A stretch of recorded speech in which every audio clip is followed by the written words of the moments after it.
오늘 보실 말씀은 사도행전 11장 1절로 10절 말씀입니다. 다 같이 한 목소리로 읽도록 하겠습니다. 시작. 유대에 있는 사도들과 형제들이 이 이방인도 하나님의 말씀을 받았다 함을 들었더니 베드로가 예루살렘에 올라갔을 때 할례자들이 힘난하여 가로되 내가 무할례자의 집에 들어가 함께 먹었다 하니 베드로가 저희에게 이 일을 차례로 설명하여 가로되 내가 욥바성에서 기도할 때 비몽사몽간에 환상을 보니 큰 보자기 같은 그릇을 내 귀에 메어 하늘로부터 내리어 내 앞에까지 들이우거늘 이것을 주목하여 보니 땅에 네 발 가진 것과 들 짐승과 기는 것과 공중에 나는 것들이 보이더라. 또 들으니 소리 있어 내게 이르되 베드로야 일어나 잡아먹으라 하거늘 내가 가로되 주여 그럴 수 없나이다. 속되거나 깨끗이 아니한 물건은 언제든지 내 입에 들어간 일이 없나이다 하니 또 하늘로부터 두 번째 소리 있어 내게 대답하되 하늘이 깨끗하게 하신 것을 내가 속되다 말라 하더라. 이런 일이 세 번 있은 후 모든 것이 다시 하늘로 끌려 올라가니라. 아멘. 1988년도에 지구촌이라는 단어가 처음으로 세상에 등장했습니다. 앞으로 통신이 발달하고 교통이 발달함으로 인해서 지구가 한 마을처럼 여겨질 것이라고 생각해서 만든 단어입니다. 근데 우리는 지금 지구촌이라는 것을 실감하면서 살고 있습니다. 어제 한국에서 무슨 일이 일어났는지 우리는 금방 알 수 있습니다. 뉴스를 통해서 금방 알 수 있습니다. 우리가 뉴스를 통해서 어떠한 사건들을 접할 때 우리는 그 사건을 사실이라고만 생각합니다.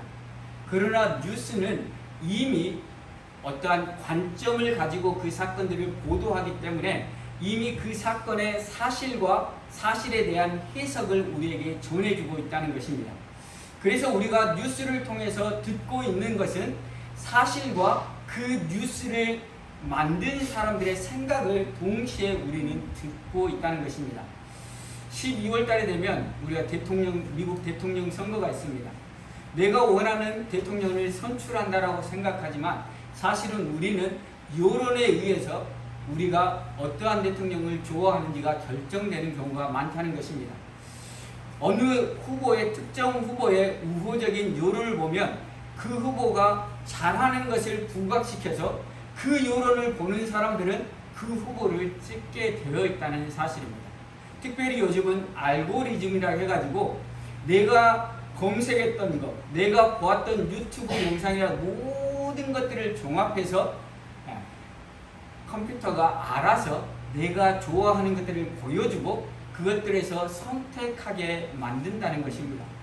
결국 내가 선택하는 것처럼 보이지만 결국은 알고리즘을 통해서 보여주는 것 내에서 선택하게 되어 있다는 것입니다. 동일한 이야기가 아닐 수 있지만 아내가 딸에게 물어봅니다. 오늘 뭐 먹고 싶어라고 물어봅니다. 다 아시겠지만 딸이 고를 수 있는 가짓수는 정해져 있습니다. 피자라고 이야기하면 그건 몸에 안 좋아. 치킨이라고 이야기하면 그건 내가 못 먹어. 이미 정해진 카테고리 안에서 고를 수밖에 없다는 것입니다. 무슨 말이냐면 우리 인생은 우리가 아무리 객관적이고 아무리 내 자유의지로 선택하려고 한다 치더라도 우리는 이미 객관에서 벗어나 편견에 사로잡힐 수밖에 없는 인간이라는 것입니다. 그렇다면 우리가 편견에 사로잡힐 수밖에 없다면 그렇다면 우리는 어떠한 편견을 가지고 살아야 될 것인가? 그리스도인으로서 어떠한 편견을 가지고 살아야 될 것인가? 그것은 바로 하나님의 마음을 품는 편견입니다. 하나님의 긍휼하심을 가지고 사는 것입니다. 어차피 우리가 내 생각대로 내 뜻대로 살아갈 수밖에 없는 인생이라고 한다면 그 뜻이 하나님의 뜻에 합한 하나님의 긍휼하심을 힘입고 나아가는 우리 모두가 되기를 바랍니다. 그럴 때 우리는 정말 하나님이 기뻐하시는 삶을 살 수 있기 때문입니다. 하나님이 우리를 긍휼히 여겨주셔서 구원해 주셨기 때문에 우리도 다른 사람을 긍휼히 여기는 건 당연하다는 사실입니다. 그래서 우리가 말씀을 통해서 오늘 하나님의 마음, 긍휼의 마음을 힘입고 나아가는 저와 여러분 되기를 바랍니다. 우리가 계속해서 고넬료 이야기를 살펴보았습니다. 고넬료의 이야기는 이방인인 고넬료와 그 가족들이 성령을 받았다는 사건이고, 그 사건을 통해서 이제는 이방인에게도 복음이 증거된다는 것이 공식적으로 인정될 수 있는 사건이었습니다. 그리고 고넬료에게 전했던 복음을 특별히 누가는 화평의 복음이라고 이야기합니다. 화평의 복음은 죄와 허물로 인해서 우리가 하나님으로 나아갈 수 없는, 죄의 담이 막혀 있어서 하나님과 화평할 수 없던 우리가 예수 그리스도의 십자가 복음을 통하여 하나님과 화평을 이루게 되었다는 것을 보여주는 것입니다. 그리고 그 화평의 복음을 통해서 고넬료는 이방인이었지만 이방인과 유대인 사이에 있었던 담이 무너지고 유대인과 이방인 사이에도 화평을 이룰 수 있게 되었다는 것이 바로 화평의 복음이라는 것입니다. 우리 모두는 죄인이었습니다.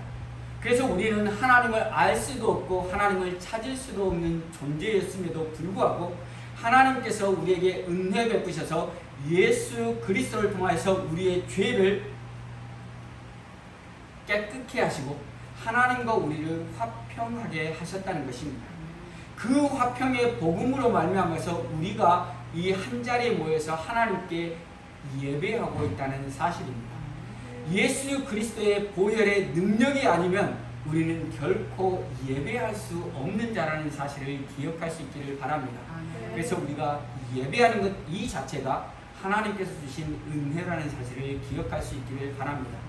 또한 우리가 갈릴리 공동체로 모일 수 있었던 것도 하나님께서 복음을 통해서 우리 사이에 있는 막힌다, 우리 사이에 있는 다름이라는, 서로 차별이라는 그 담을 뛰어넘고 하나의 공동체로 모아주셨다는 사실입니다. 그러므로 인해서 이제는 화평의 복음을 통해서 우리가 하나 되어서 하나님께 영광 돌릴 수 있기를 바랍니다. 바라기는 우리 갈릴리 교회 성도뿐만 아니라 하나님을 올곧게 믿는 모든 그리스도인들이 서로의 다름의 벽, 서로의 차이의 벽을 넘어서 하나 되어서 하나님께 영광 돌릴 수 있기를 바랍니다. 베드로가 고넬료에게 복음을 증거할 때 성령께서 임재했습니다. 그 성령의 임재를 보고 베드로는 함께 갔던 사람들에게 세례를 주라고 명령했고, 세례를 받음으로 인해서 이제는 더 이상 유대인과 이방인이 아니라 하나가 되었습니다. 그 하나가 되었을 때 고넬료가 베드로에게 요청합니다. 며칠 더 머물러 주라고 요청합니다. 고넬료는 하나님을 경외하는 사람이었고 베드로를 통해서 복음을 들었지만 하나님이 어떠한 분이신지, 예수 그리스도께서 어떠한 가르침을 주셨는지 잘 알지 못했기 때문에 고넬료가 베드로에게 며칠을 더 머무르며 우리를 가르쳐 주라고 하는 것은 당연하였습니다. 그래서 베드로가 고넬료 집에 더 머무르며 교제하며 복음을 가르쳐 주었습니다. 그때 베드로가 고넬료의 집에 머무르고 고넬료가 성령을 받았다는 사실들이 유대에 전파되었습니다. 1절입니다. 유대에 있는 사도들과 형제들이 이방인들도 하나님의 말씀을 받았다 함을 들었더니, 베드로가 고넬료 집에 머무르고 있는 가운데 유대에 있는 사도들과 형제들이 이방인도 하나님의 말씀을 받았다 하는 소식을 들었습니다.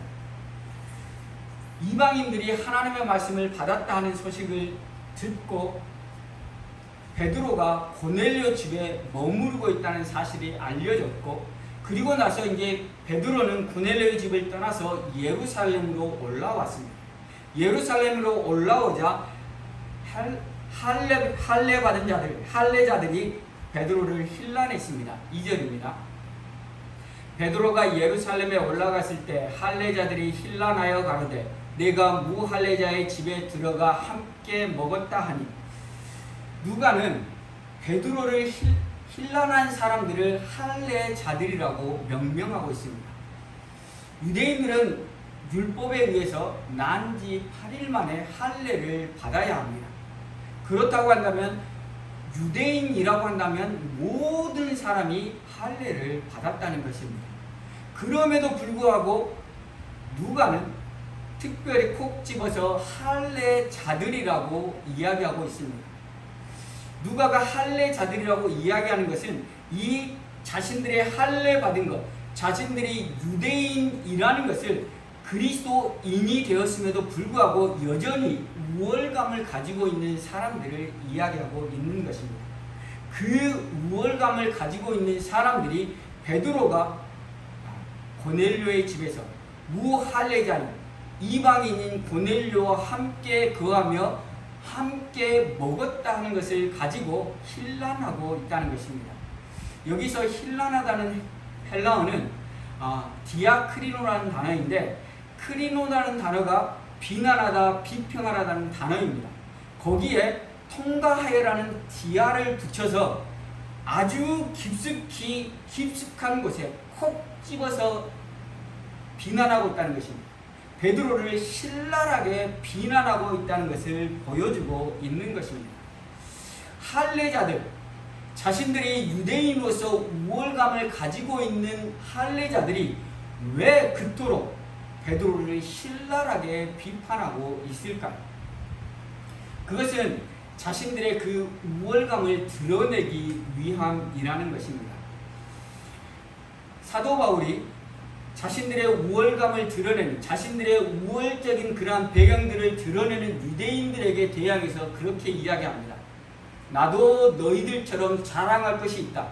나도 너희들처럼 육신으로는 자랑할 것이 있다라고 이야기하면서 나도 너희들처럼 난 지 8일 만에 할례를 받았고 가말리엘 문화에서 율법을 수학했으며 내가 바리새인으로서 율법으로는 흠이 없는 자라고 말합니다. 이러한 맥락에서 할례자들도 그러한 배경을 가지고 있었다라고 추측해볼 수 있습니다. 자신들의 배경이 다른 사람들에 비해서 우월한 지위에 있다는 것을 보여주기 위한 것입니다.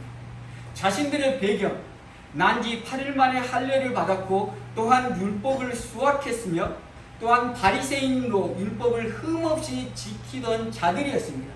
그래서 다른 사람에게 선생으로 취급받고 다른 사람보다 더 높은 배경, 더 좋은 배경을 가지고 있는 할례자들이었지만 그들이 개종하면서 초대교회의 공동체 안에서는 자신들이 가지고 있는 우월적인 배경이 아무런 의미가 없었다는 것입니다. 당연히 복음을 통해서 구원받은 자들은 가장 중요한 것이 무엇입니까? 성령 충만함이라는 것입니다. 하나님의 뜻을 행하는 것이라는 것입니다. 자신들이 가지고 있는 육신의 배경은 아무런 의미가 없는 것입니다. 특별히 사도들은 이미 결정되어 있습니다. 예수님의 제자들이 사도가 되었습니다. 그리고 초대교회의 중요한 역할을 감당했던 7 집사, 그 7 집사는 모두가 헬라파 유대인이었습니다. 그러므로 인해서 자신들은 우월적 배경, 육신으로는 자랑할 것이 많은데도 불구하고 교회 안에 들어가니까 자신들의 그 육신적 배경은 자랑할 것이 아무것도 없는 것입니다. 그런데 그들이 베드로가 유대인으로서 이방인과 함께 교제했다는 것을 책 잡았습니다. 그리고 자신들의 우월함을 드러내기 위해서 베드로를 신랄하게 비판하고 있다는 사실입니다. 그들의 비판을 통해서 무엇을 드러내고 싶은 것입니까? 자신의 우월함. 나는 유대인으로서, 나는 바리새인으로서 율법을 철저하게 지킴으로 말미암아서 나는 하나님의 법을 어기지 않았다는 자신들의 배경을 통해서 자신들의 우월함을 드러내고자 했습니다. 이렇듯 자신들의 우월함을 드러내는 이 행위는 초대교회의 갈등 요소였고 분열을 조장하는 일이었다는 사실입니다. 이렇듯 자신들의 우월함을 드러내는 할례자들에 비해서 오늘 1절을 다시 한번 보시면 유대에 있는 사도들과 형제들이 이방인들도 하나님의 말씀을 받았다 함을 들었더니 당연히 베드로가 고넬료의 집에서 교제하며 함께 머물렀다는 것을 그들은 들었을 것입니다. 똑같이. 그럼에도 불구하고 그들은 베드로를 비난하지 않고 있다는 것입니다. 사도들과 형제들은 베드로를 비난하지 않고 있습니다. 사도들과 형제들이 베드로를 비난하지 않는 것은 하나님의 말씀을 받았다 함을 들었기 때문입니다. 그들의 초점이 어디에 있느냐에 따라서 그들은 하나님께서 하셨다는 것을 고백하고 베드로가 비록 유대인으로서 이방인과 교제하는 것이 불법이었음에도 불구하고 베드로를 비난하지 않고 하나님 말씀을 받았다는 것으로 인정하고 있다는 것입니다. 베드로가 말하듯이 베드로도 유대인으로서 이방인과 교제하는 것이 불법인지 분명하게 알았습니다. 그리고 자신은 이제까지 이방인과 교제하지 않았습니다. 그것을 보여주는 것이 베드로의 환상이라는 것입니다. 가증한 것이 내려올 때 하늘에서 잡아먹으라고 할 때 베드로는 나는 결코 그렇게 할 수 없다라고 이야기합니다. 왜냐하면 베드로도 유대인으로서 유대의 율법을 철저하게 지켰던 사람이기 때문입니다. 그런데 그 베드로가 하나님의 말씀에 순종해서 고넬료의 집에 갔고 복음을 증거했고 성령을 받은 이후에 세례를 주라고 명했고 그리고 나서 고넬료 이방인과 함께 머무르며 식사하며 교제했다는 사실입니다. 사도들과 형제들도 베드로와 동일한 마음으로 하나님의 말씀을 받았다고 하는 하나님의 뜻이 이루어진 것에 대해 생각하고 있었다는 사실입니다. 하나님의 뜻은 무엇입니까? 모든 인생이 구원받는 것입니다. 하나님의 형상으로 창조되었음에도 불구하고 죄로 인해서 그 형상을 잃어버리고 비참하게 죄의 종으로 이 땅을 살아가다가 죽어서 영원한 형벌받아야 될 인생들이 하나님께서 보내신 구원 계획인 예수 그리스도의 십자가의 보혈을 통해서 구원받는 것이 하나님의 뜻이라는 것입니다. 그리고 베드로는 비록 율법에 위배되지만 하나님의 뜻을 순종하고 있다는 것입니다. 그리고 그 순종함을 통해서 하나님의 뜻, 온 인류를 구원하고 싶은 그 하나님의 뜻을 이루어 가고 있는 베드로라는 사실입니다. 그리고 그것을 알고 있는 사도들과 형제들은 베드로를 비난하지 않고 있다는 사실입니다. 동일한 사건입니다. 베드로가 고넬료의 청함을 받고 고넬료의 집에 갔습니다.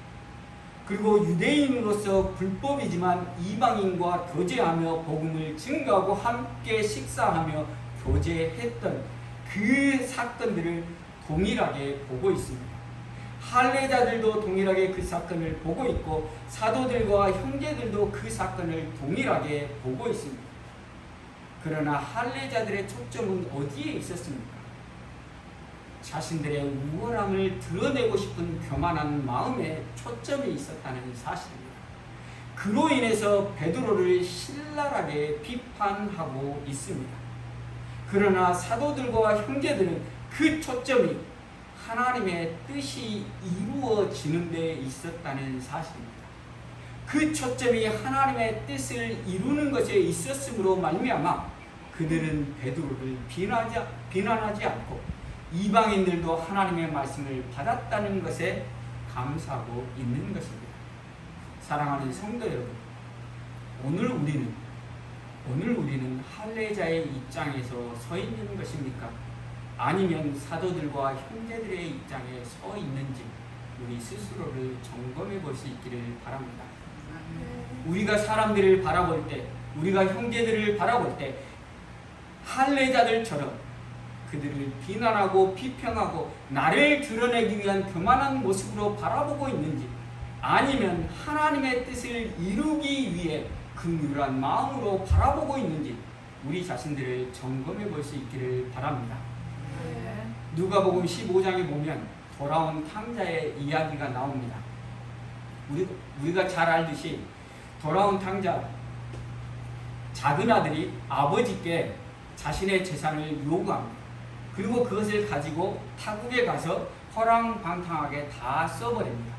그리고 마침 그때 기근이 들어서 굶주림 가운데 고통 속에 부르짖습니다. 그리고 생각합니다. 아버지에게 돌아가서 이제는 자신이 아들이 아니라 아버지의 종처럼 살겠다고 생각하고 아버지께로 돌아갑니다. 그때 아버지는 돌아온 탕자를 맞아들이고 금 가락지를 끼우고 좋은 옷을 입히고 소를 잡아 잔치를 베풉니다. 그 잔치를 베풀 때 아들이 들에서 돌아옵니다. 그리고 사람들에게 물어봅니다. 무슨 일이냐? 너의 동생이 돌아와서 아버지가 손잡고 잔치를 벌인다고 하자 아들이 분내며 아버지께 이야기합니다. 그게 누가복음 15장에 나와 있습니다. 아버지께 대답하여 가로되 내가 여러 해 아버지를 섬겨 명을 어김없거늘 내게는 염소 새끼라도 주어 나와 내 벗으로 즐기게 하신 일이 없더니 아버지의 살림을 창기와 함께 먹어버린 이 아들이 돌아오며 이를 위하여 살진 송아지를 잡으셨나이다. 큰 아들의 말은 모두가 사실입니다. 큰 아들은 아버지의 명을 어김없이 지금까지 지켰습니다. 그런데도 불구하고 어김없이 지키는 자기에게는 염소 새끼 하나 주고 잔치를 베풀어 주지 않았습니다. 그러나 둘째 아들은 아버지의 재산을 가지고 가서 창기와 함께 먹어버렸습니다. 먹어버렸지만 그 아들을 위해서 살진 송아지를 잡고 잔치를 베푸는 것 사실이었습니다. 사실이지만 큰 아들이 간과한 게 있습니다. 그것은 바로 아버지의 마음이라는 것입니다. 큰 아들도 사랑하지만 작은 아들도 사랑하는 그 아버지의 마음을 큰 아들은 간과하고 있다는 것입니다. 작은 아들을 바라볼 때 돈을 들고 나아가서 다 탕진해버리고 그가 육체적으로 고통받았고 정신적으로 고통받았을 그 아들의 고통을 생각하는 아버지의 마음을 큰 아들은 간과하고 있는 것입니다. 그리고 아버지에게 불같이 화를 내고 있는 것입니다. 자신의 의로움을 드러내기 위해서 둘째 아들과 자신을 비교하면서 자신을 의롭다는 것을 드러내기 위해서 교만한 마음을 드러내고 있다는 사실입니다. 그러면서 자기 동생에게 그렇게 이야기합니다. 이 아들이 돌아오면 자신의 동생을 이 아들로 표현할 만큼 그는 교만한 마음에 사로잡혀 버렸다는 사실입니다. 사랑하는 성도 여러분, 우리도 하나님의 마음을 힘입기를 바랍니다. 우리가 하나님의 마음을 힘입지 못할 때 우리는 교만해서 다른 사람을 비난하고 비평하고 범죄할 수밖에 없는 인생이라는 사실입니다. 이 말씀을 준비하면서 참 회개를 많이 했습니다. 우리는 그렇습니다. 사실이라고 이야기하면서 다른 사람을 비난하고 비평하는 것을 당연하게 생각합니다. 그리고 그 사실들을 우리가 퍼즐 맞추듯이 퍼즐 맞춥니다. 어떻게 퍼즐 맞춥니까? 내가 저 사람을 미워할 분명한 이유가 있다라고 생각하고 이게 퍼즐을 맞춥니다. 사실 가지고 퍼즐을 맞추다가 퍼즐이 잘 안 맞춰지면 어떻게 합니까? 사실이 아닌데 마치 그 사람이 한 것처럼 사실이 아닌 것도 넣어서 퍼즐을 맞춥니다. 그리고 퍼즐을 완성합니다. 어떤 퍼즐입니까? 내가 저 사람을 미워하는 것, 내가 저 사람을 비난하는 것, 내가 저 사람을 싫어하는 분명한 이유가 여기에 딱 맞아 떨어진다라고 우리는 생각합니다. 사실뿐만 아니라 사실이 아닌 것도 사실인 것처럼 우리는 그렇게 퍼즐을 맞춰서 남들을 비판하고 비평하고 싫어하는 우리의 모습이라는 사실입니다. 그러나 하나님께서 은혜 주셔서 그 끝까지 가지 않고 중간에 그건 잘못됐다는 마음을 주셔서 돌이킬 때가 많습니다. 그 퍼즐을 맞추다가 돌이키고 나면 다시 하나님의 마음을 생각하고 좋은 쪽으로 가야 되는데 또 다른 퍼즐을 맞추고 있는 저 자신을 발견한다는 것입니다. 오호라, 나는 곤고한 자다. 이 사망의 몸에서 누가 나를 건져내랴. 사도 바울의 이 고백이 나올 수밖에 없는 우리의 인생이라는 사실입니다. 우리가 죄를 짓지 않기 위해서, 그리고 하나님께서 우리가 죄라는 것을 깨닫게 해주셔서 하나님 감사합니다라고 그 죄에서 돌이키지만, 돌이키는 순간에 또 다른 죄악으로 나아가고 있는 우리 자신들, 제 자신을 발견한다는 사실입니다. 그러한 연약한 우리들이 어떻게 하나님께서 원하시는 삶으로 나아갈 수 있을까요? 우리가 하나님이 원하시는 삶으로 나아가기 위해서는 큰 아들을 반면교사 삼아야 하는 것입니다. 사실이 아니라 아버지의 긍휼한 마음을 생각하지 못하고 사실만 가지고 자신의 동생을 비난하고 비평하면서 아버지의 마음을 아프게 했던 큰 아들을 반면교사 삼아야 하는 것입니다.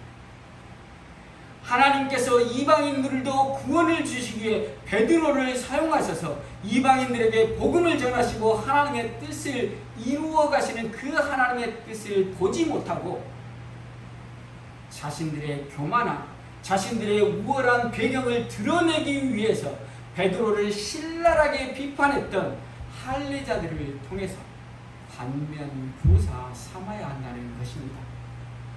사랑하는 성도 여러분, 하나님의 긍휼하신 마음을 품을 수 있기를 바랍니다.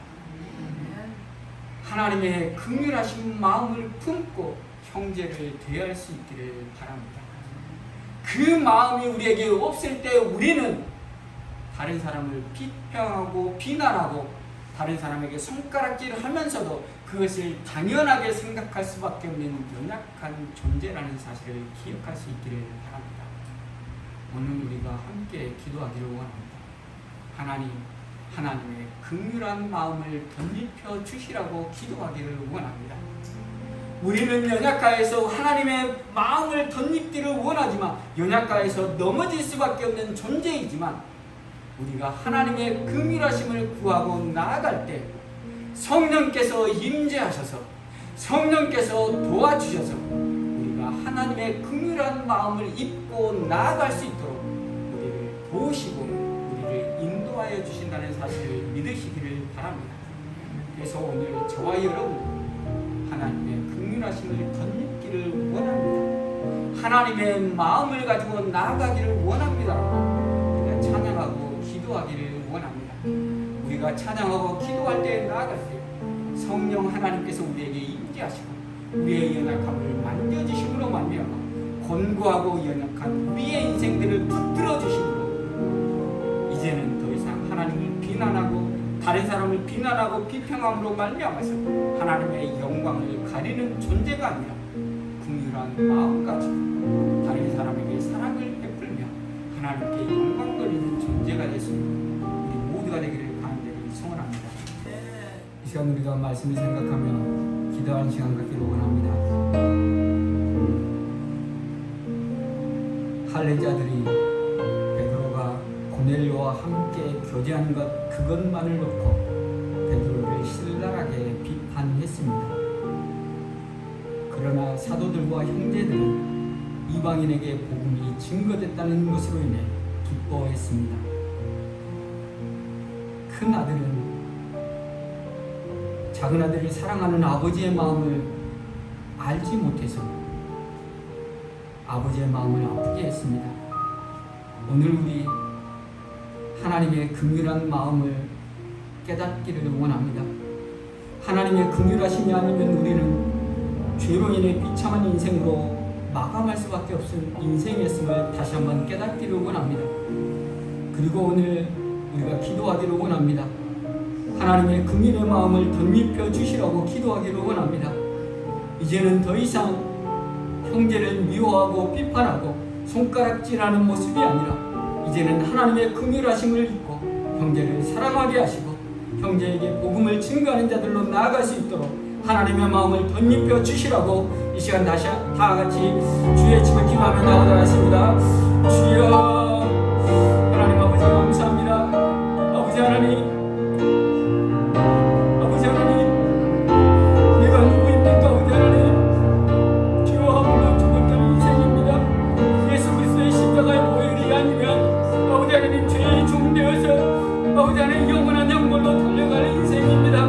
그러나 하나님 우리를 긍휼히 여겨주셔서 아버지 하나님 우리를 심판하지 아니하시고 우리를 정죄하지 아니하시고 하나님의 자녀 삼아주시니 너무도 감사합니다. 하나님께서 긍휼을 베풀어 주셨습니다.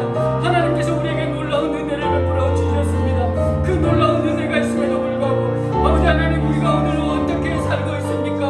아버지 하나님 형제를 비판하고 형제를 손가락질하는 것을 당연하게 생각하고 있는 우리의 모습은 아닙니까? 사실이라고 하면서 아버지 하나님 당연히 형제를 미워하는 것을 통해서 나의 우월함을 드러내고 나의 교만함을 드러내고 있는 우리의 모습은 아닙니까? 이 시간 회개하기를 원합니다. 다시 한번 하나님의 마음을 덧입기를 원합니다. 하나님 우리가 하나님께 하나님 사랑하는 마음으로 긍휼한 마음으로 나간다고 말하지만 여전히 가까이서 넘어질 수밖에 없는 존재입니다. 그럼에도 불구하고 우리가 다시 한번 하나님의 긍휼을 힘입고 나가기를 원하오니 하나님 이 시간 성령님 도우시고 성령님 인도하여 주셔서 이제는 우리가 하나님의 긍휼을 힘입고 나아가니 하나님의 자녀가 되게 하여 주시옵소서. 그래서 이제는 하나님의 영광을 가리는 자가 아니라 하나님의 긍휼함을 힘입고 하나님께 영광 돌리는 인생이 될 수 있도록 은혜를 베풀어 주시옵소서.